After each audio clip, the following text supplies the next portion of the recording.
Bueno, muy bien, seguimos en ADN como les anunciábamos. Estamos con personalmente dos amigos, dos grandes personas para mí. Un gran periodista, Leonardo Abercon. Leo, gracias por estar. Gracias, muchas gracias. Y un placer. Bueno, gracias. Un gran sindicalista y amigo, Richard Ríos.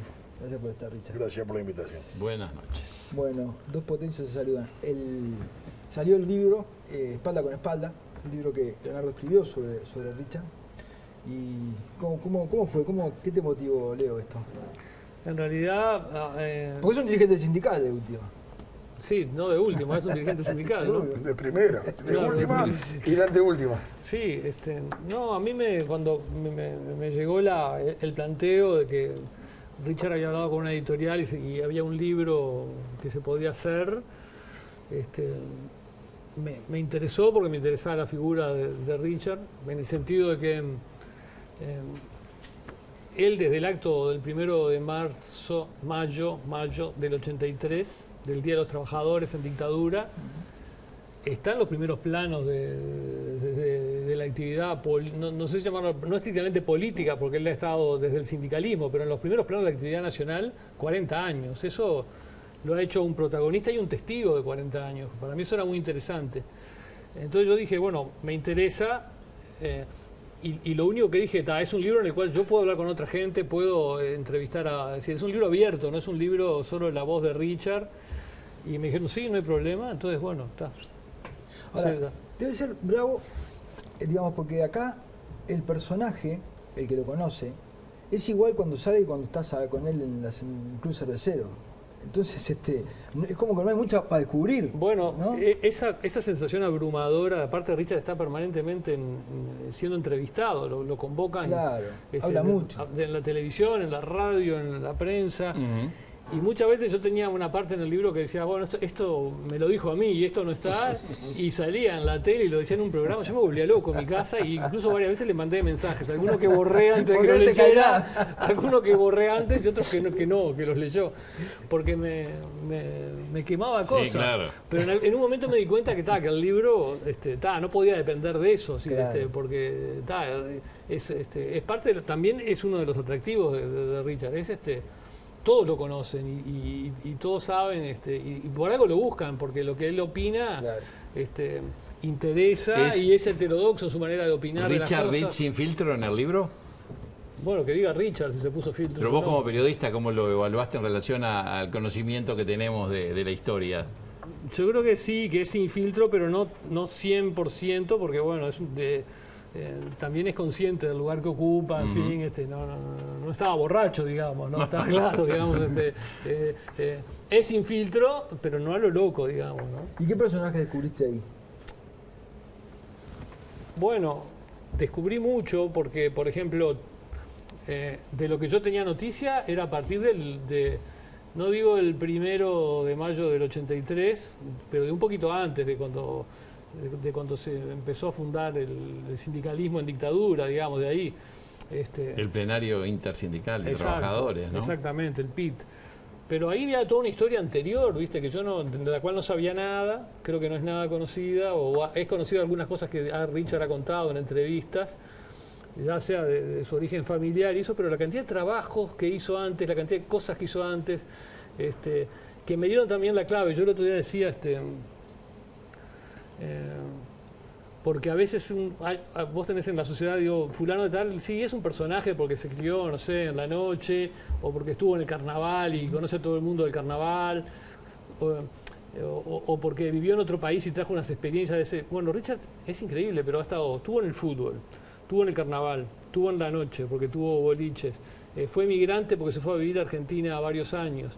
Es decir, tiene una cantidad de experiencias ahí que yo creo que lo han enriquecido mucho como persona y que yo la desconocía. Todo ahí hay todo un aspecto que yo no sabía con ese grado de detalle.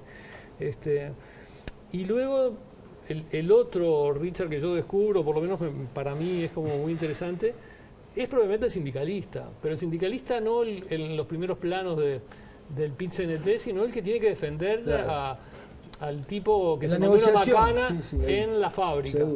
Y ahí aparecieron una cantidad de historias que Bueno, tiene una gama de recursos para... Ojalá yo supiera negociar mi sueldo como con todos los recursos que tiene Richard para negociar, porque ha sacado gente, ahí aparecen historias de gente a la cual ha rescatado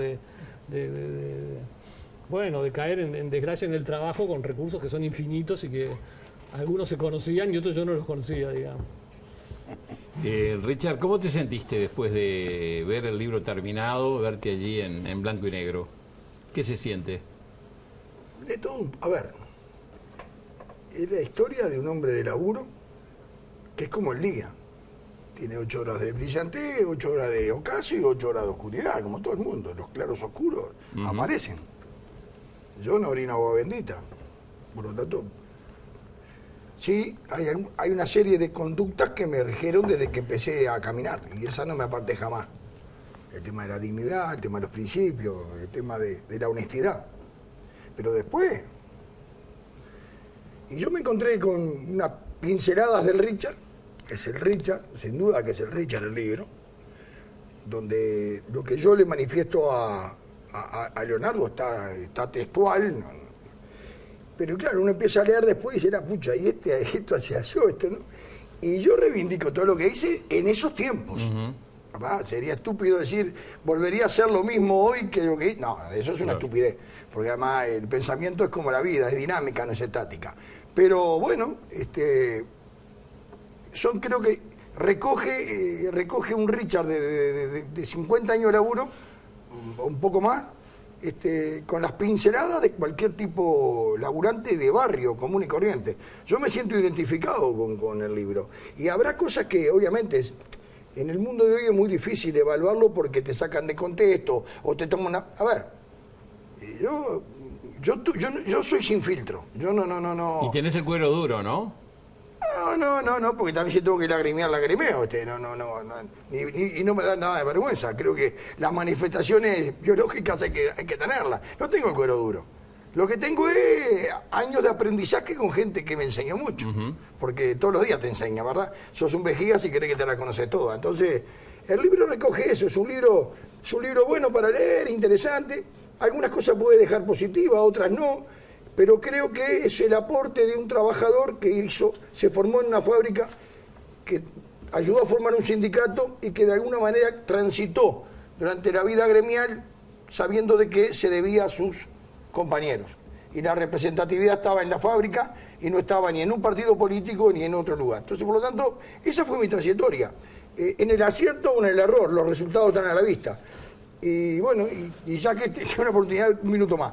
El libro se puso a la venta hace unas horas, ¿no? Obviamente lo compró mucha gente, lo estaba leyendo. Qué fantástico. Y otro, una rociada de puteada, te puedes imaginar. Entonces digo, déjense de joder.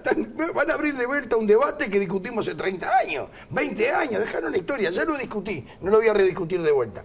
Y después hay comentarios, porque yo soy así, soy de cortar grueso, pero hay cosas que ameritan después un desarrollo. Pero bueno, lean el libro. Una cosa que dice y que seguro ha generado alguna llamada es cuando decís que Mujica lumpenizó el país, lumpenizó la gestión y lo lumpenizó a propósito, porque en política no hay casualidades y que había necesidad de un ejército de lumpenes. Está fuerte eso, ¿eh? Yo dije eso, pucha. Pero hay que desarrollarlo. Obviamente que no fue el Pepe que se puso todos los días a laburar. Yo lo manifesté de esa manera, porque corto de esa manera. Si uno empieza a desarrollar, yo creo que en esa época, en ese momento el Uruguay entró en una etapa, yo no sé cuándo empezó, pero entró en una etapa donde, bueno, la cultura del trabajo se fue al carajo.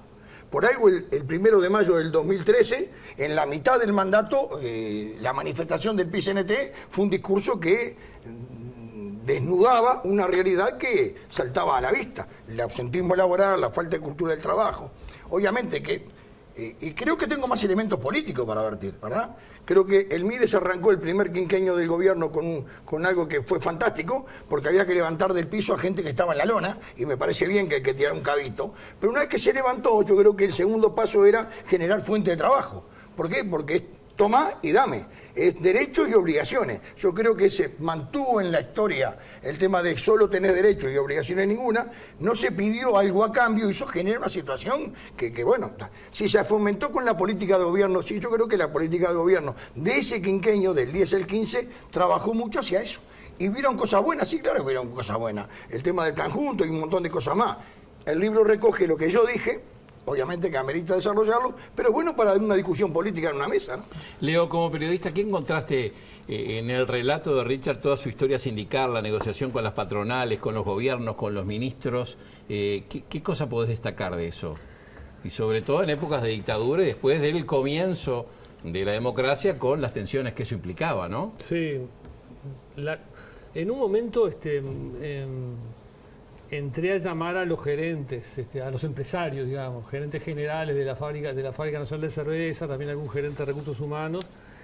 Y ahí se me abrió un mundo muy rico que desconocía totalmente.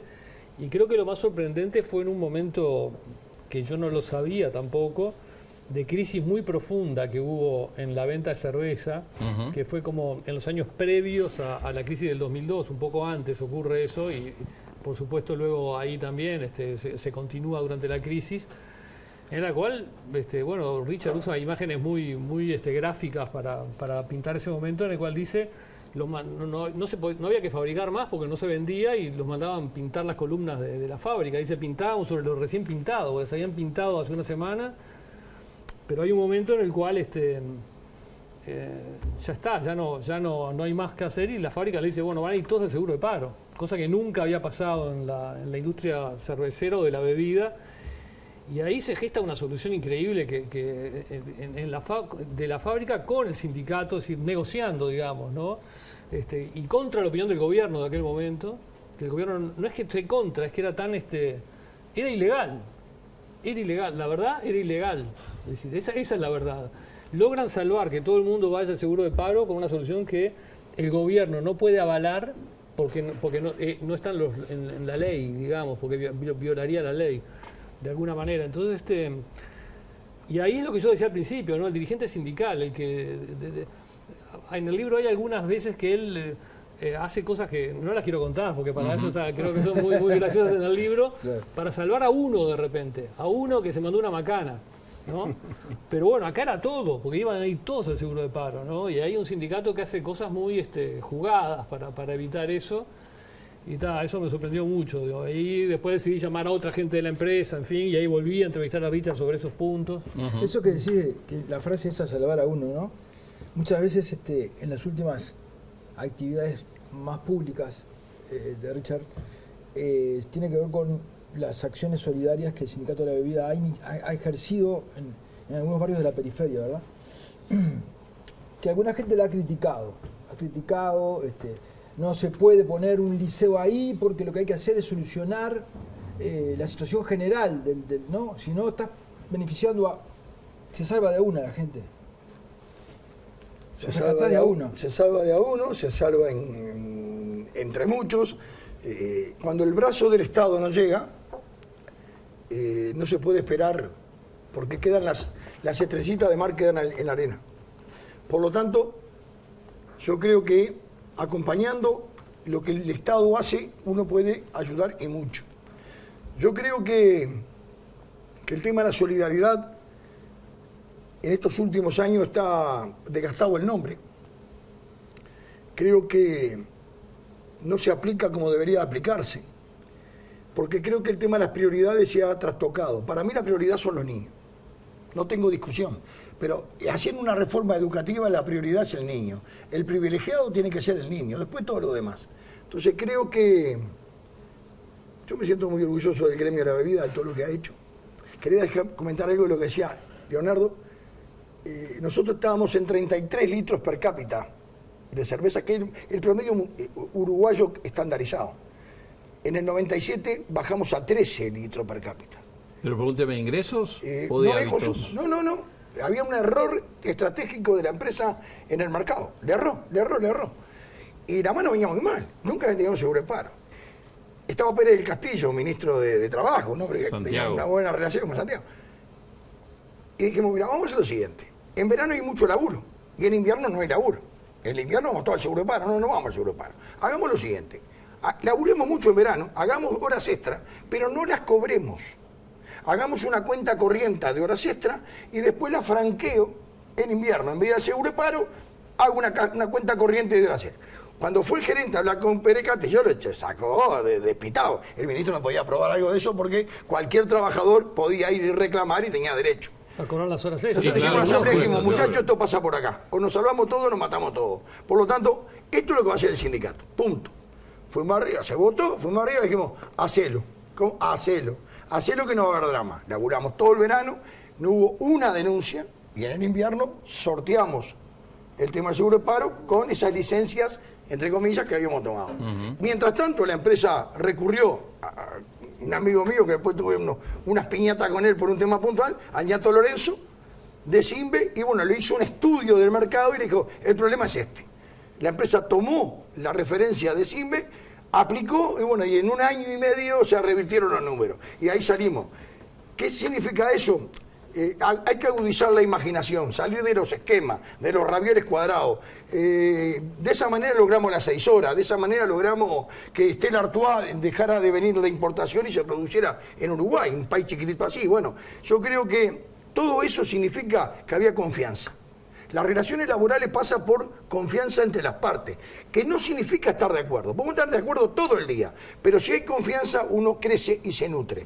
150.000 diferencias, 4 o 5 coincidencias, yo paso el tiempo trabajando sobre las 4 o 5 coincidencias y no profundizo las diferencias. Estas están ahí. Ese fue un poco eso es un poco el libro, ¿verdad? Sobre eso ronda el sindicalismo nuestro. Y esa manera de entender el sindicalismo, muchos no se la llevan, también está en el libro eso. Esas cosas que él ha hecho fuera del libreto, algunas reciben aplauso generalizado y otras no. Otras hay gente que dice esto no forma parte del arsenal legítimo del sindicalismo uruguayo. Leo, Richard estuvo en primera línea del sindicalismo. Porque para muchos la revolución tiene que ser en octubre y con nieve. Si no, no es revolución. Esa es la diferencia. Leo, volví al tema. Estuvo en primera línea del sindicalismo, salía la dictadura, primeros años del gobierno, y mucho se habla en la historia política y sindical del pacto colorado comunista, ¿no? Ese acuerdo que aparentemente hicieron Sanguinetti con Rodner y Arismendi, ¿era? Sí. De alguna forma, o por lo menos eso se dice, para tratar de... El coco. Lidiar con los peores momentos post-dictadura. Y Richard se explaya sobre eso. Él en esos años era... que eso también es una cosa que no sé si mucha gente recuerda, digamos, ¿no? A esa salida y hasta avanzado los 90 es un referente teníamos en el PIT-CNT 3 líneas, ¿no? Claro. Partido Comunista muy fuerte, que la planadora, ¿no? De Telman Borges, ¿no? Exacto, ¿te acordás? Buscaba de Félix. De Félix Díaz. Félix Díaz, bueno, pero el que la llevó en la práctica y puso la cara era Telman Borges, ¿no? Que en aquel congreso no fue en Colonia, ¿dónde fue que? Acá en el AEBU. Acá, la planadora, y le costó la vida también, claro. ¿No? Bueno, que él se levantó, él y otros más se levantaron y dejaron al Partido Comunista solo, ¿no? Teníamos justamente el Partido Comunista y su pretensión de restaurar la planadora de la CNT. Después un ala como que hoy serían los moderados, lo que eran las alianzas entre la 99, el PDC, la gente de AEU, exacto, y demás, ¿no? La 98 que tenía fuerza en AEU y también tenían en la FUM, en algunos otros lugares, y después un ala más radical, y Richard era el caudillo un poco. Y se la llevaba a las piñas con el Partido Comunista. Si lo que él quiere bajarlo un poco... La gente de FUNSA, para recordar, era... había gente PPP, anarquista, independiente. A ver, en algunos momentos se unían la barra más moderada con esta radical para enfrentar a la planadora, digamos, ¿no? Bueno, retiro del Congreso, del tercer Congreso, juntos, parte de eso. A ver, es parte de la historia, rica historia del movimiento sindical, las diferencias, matices, visiones totalmente antagónicas sobre muchas cosas.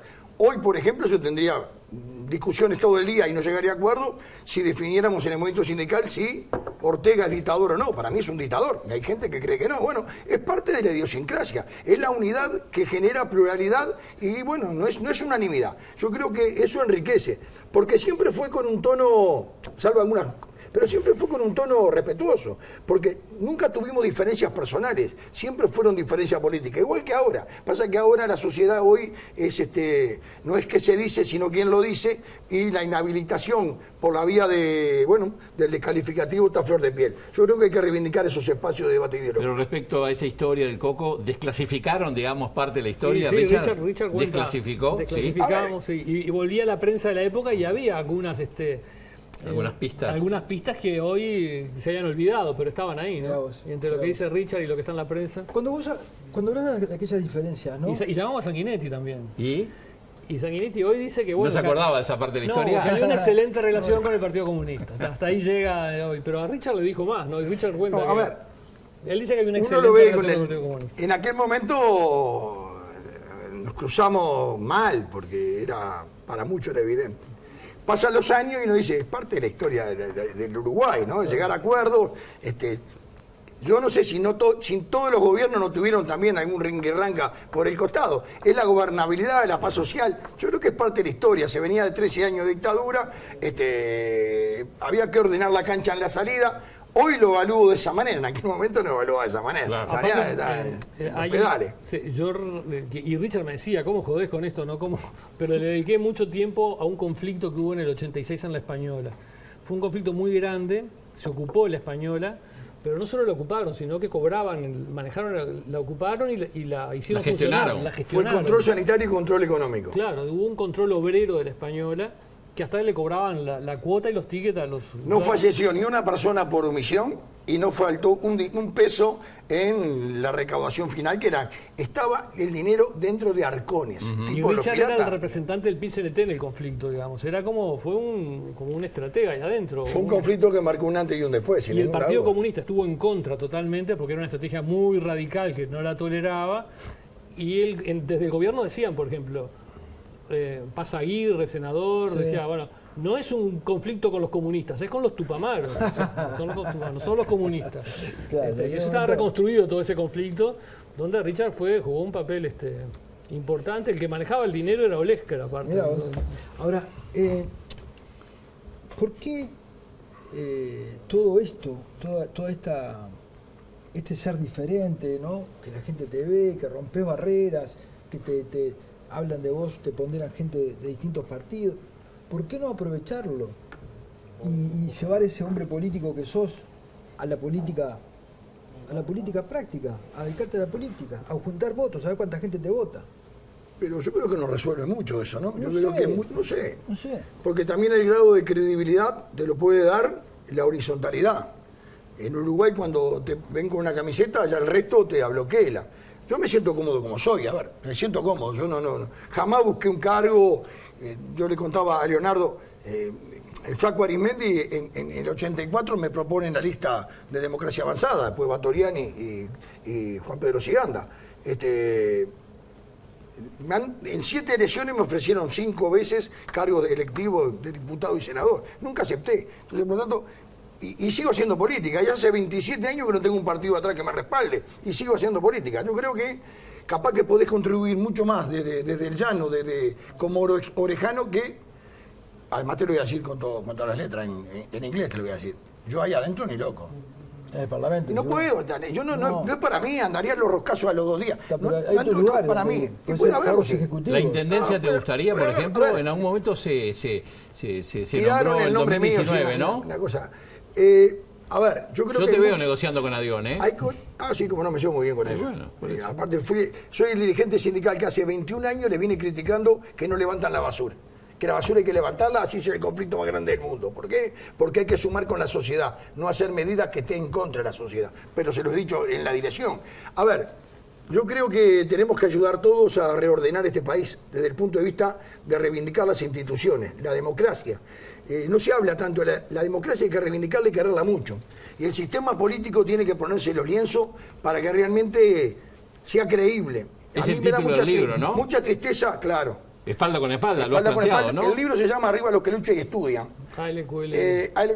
Yo creo que El el subtítulo. sistema político tiene que salir de la modorra.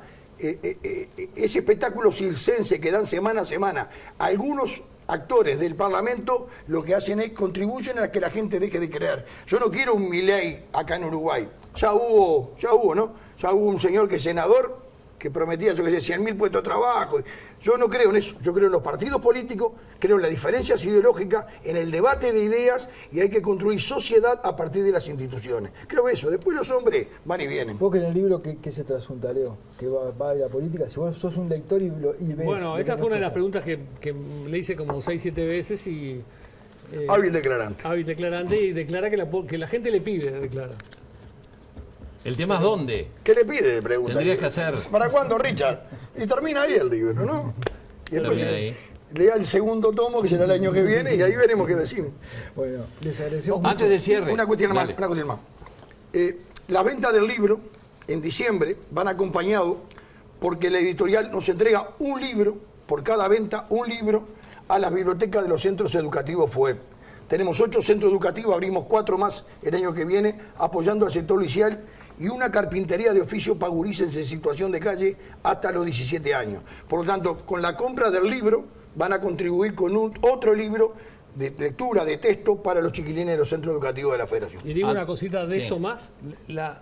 Yo estaba terminando el libro y ya estaba llegando a los tiempos presentes y quería terminar de una vez. Y llegué al tema de los centros educativos FOEB.